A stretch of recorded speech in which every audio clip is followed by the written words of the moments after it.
So let me ask you something.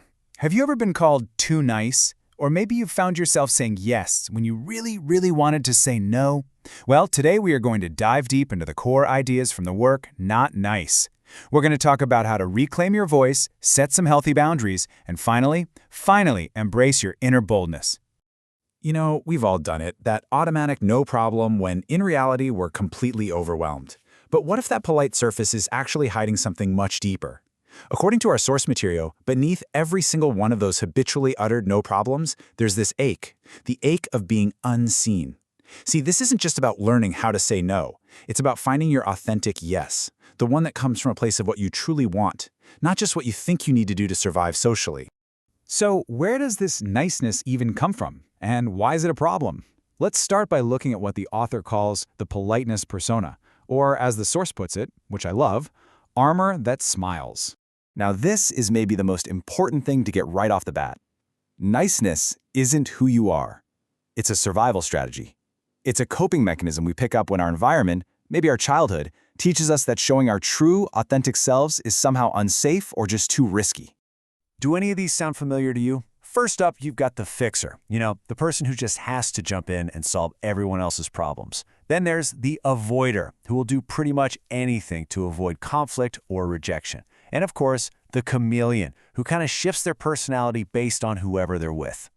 And when you look at all these behaviors, when you peel back all that smiling armor, you find one single, powerful, and very human fear at the core of it all. If I'm not pleasing, if I don't make everyone happy, then I won't be loved. Okay, so how do we start to break free from this armor? Well, that leads us to a concept from Dr. Gazipura called nice conditioning. The idea here is that our tendency to be overly nice isn't something we're born with. It's a belief system that's been learned, something that's been wired into us by society, by our family, by all our experiences. I mean, just think about the unwritten rules you might have picked up when you were growing up. Were you ever told to be quiet or don't make a fuss? And the big one, don't make anyone else uncomfortable. These are the absolute core rules of nice conditioning. And this isn't just in our heads, our bodies learn these rules too. Have you ever noticed in an uncomfortable situation, your shoulders tense up, or your voice gets a little quieter, or you clench your jaw? That's your body remembering the rules. So getting free isn't just about logic. It happens through what the source calls embodied rebellion, one small, honest physical action at a time. All right, so now that we get how this nice conditioning works, let's look at the two big internal forces that keep us trapped inside that armor. And those are guilt and what psychologists call the shadow. Think of guilt as the security guard for niceness. It's that little voice inside your head that keeps you in line. It's the one that whispers things like, you're being selfish, or you're hurting their feelings, or you're a bad person for saying no. But here's the thing, and this is a game changer. Not all guilt is the same. The author makes this brilliant distinction. Healthy guilt? That's the feeling you get when you go against your own core values. But toxic guilt? That's what you feel when you violate someone else's expectations of you. To really break free, we have to learn to trust our own inner compass, even if it means disappointing someone else. The famous psychologist Carl Jung once said, "The gold is in the shadow." And what he meant by that is that the parts of ourselves we tend to hide away, the things we're afraid to show the world, often hold our greatest strengths. For people who've been conditioned to be nice, that shadow self can hold things like our healthy anger, our ambition, and our boldness. So, what do we do with this shadow? Well, instead of trying to banish it, the source suggests we actually befriend it. Now, this isn't about becoming a jerk, it's about becoming a whole integrated person. It's about learning that, I'm allowed to be angry without being abusive. I can be sexual without being shameful. And I can be assertive without being arrogant.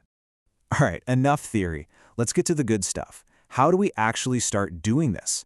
This is where we talk about building those courage muscles and setting real, actual boundaries.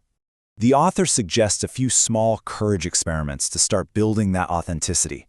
Here are a few you could try. First, just try speaking a little slower and a little louder than you normally do. Second, share your real opinion, even if you're a little worried it might disappoint someone.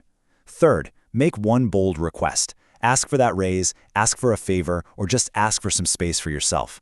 And finally, practice letting someone down gently but firmly. And remember, these aren't just little behavioral tricks. They're powerful. They're spiritual declarations to yourself and to the world. Every single one of them is saying, my voice matters. My needs are valid. I am allowed to take up space in this world.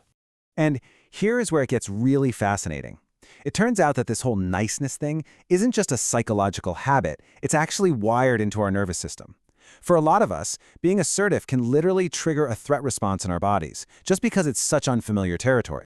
So the approach here is a lot like something called exposure therapy. Think of it like learning to swim, right? You don't just jump into the deep end, you start in the shallow water with small nose and little honest statements. You let your body learn through experience that a little bit of discomfort is not fatal.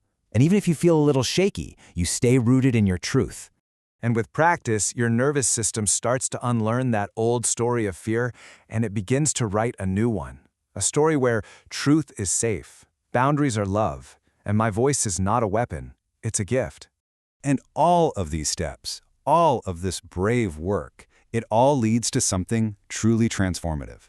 It leads to an inner revolution. But it's not a revolution about anger or fighting back. It's a revolution of love. It's a homecoming to your truest self. So at the end of the day, this whole journey isn't about becoming some kind of rebel. It's about coming home. It's about gently peeling away all the layers of who you thought you were supposed to be so you can rediscover the beautiful, messy, magnificent person that you've always been underneath it all. So I really want you to hear this loud and clear. You are not on this earth just to make everyone else comfortable. You're not a utility. You are a real, live human being. You're alive, you're nuanced, you're messy, and you're magnificent. And you never, ever have to apologize for that. You know, in Hindi, there's this beautiful word, shaleen, which means grace and courtesy. But sometimes that idea of being graceful can be used like a muzzle to keep us quiet. So what if the goal isn't to get rid of our grace, but to awaken something different, a quality called swatantrata? And that is a quiet, fierce freedom that is born from being truly aligned with your inner self. So, as we wrap this up, I want to leave you with one last question to really think about. Is your politeness a conscious choice, a genuine expression of who you really are, or has it become a gilded cage, keeping you from living your fullest, most authentic life?